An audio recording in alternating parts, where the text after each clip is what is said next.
Here's the deal about Dallas Cowboys last night, and again, we're all lost in the fact that Dak Prescott trying to get something going at the end of a game down 19-3 follows through and hits not one but two sets of hands on two follow-throughs, and I don't know which one broke the thumb. It appeared to be the second and final one broke the thumb.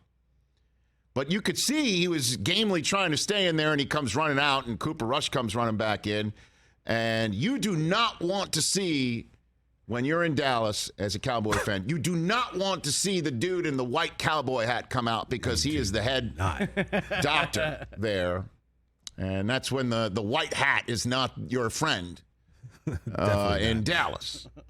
And he looks at Dak, and you could read his lips. It's broke. And I know lost amongst that, and there's a good reason for it because that's what lingers, clearly. But before he broke his thumb, the Cowboys were, and this is the worst thing you can call the Dallas Cowboys, the worst thing in the Jerry Jones era of the Dallas Cowboys, the worst thing you could call them, boring. They were boring. Mediocre. They were irrelevant. Now then, I was sensing it and feeling it, the way that their March went, when everybody's signing everybody, and Randy Gregory looked to come back and then left for Denver, and we'll see him for the first time on Monday night tonight in the Week 1 finale as Russ goes back to the 12s. But they didn't really seem to improve themselves at all. And as a matter of fact, they lost Cedric Wilson, their wide receiver, one of their wide receivers, to the Dolphins. And we all knew they lost Michael Gallup due to an injury. And they traded Amari Cooper away to Cleveland.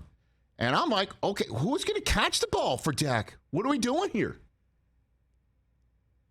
CeeDee Lamb, good luck.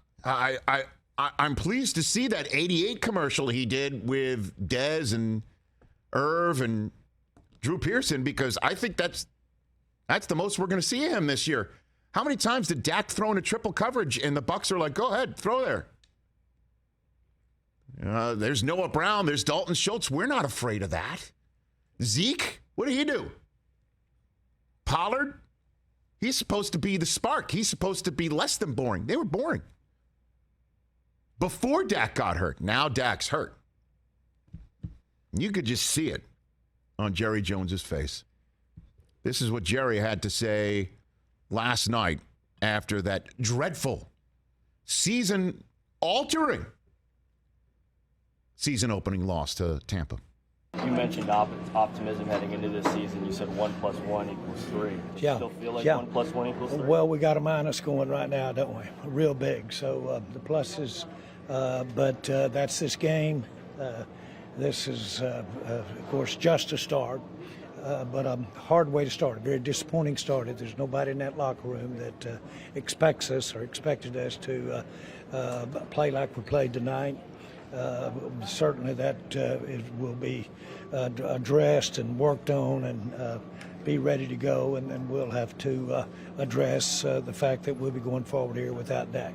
And again, that's the man who said just a couple weeks ago that Tyron Smith will be back in time for the playoffs. I mean, that playoffs? Yeah. Stupid. You can say that again. Go ahead, say that again. Playoffs? That's right. We're just trying to win a game. That was what the next line of the famed Jim Mora rant.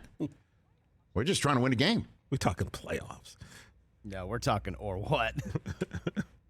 Yeah, because where'd he go? I know Cooper Rush got him through in one game against Minnesota a couple years ago. I get it.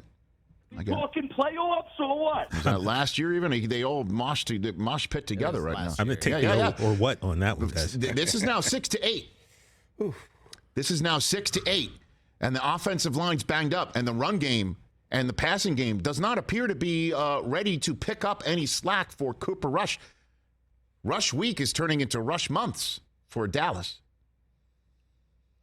And all that, it's just like their roster's thin on the offensive line. Their roster is thin in the receiver room, and now the roster's thinness at the quarterback spot has come home to roost.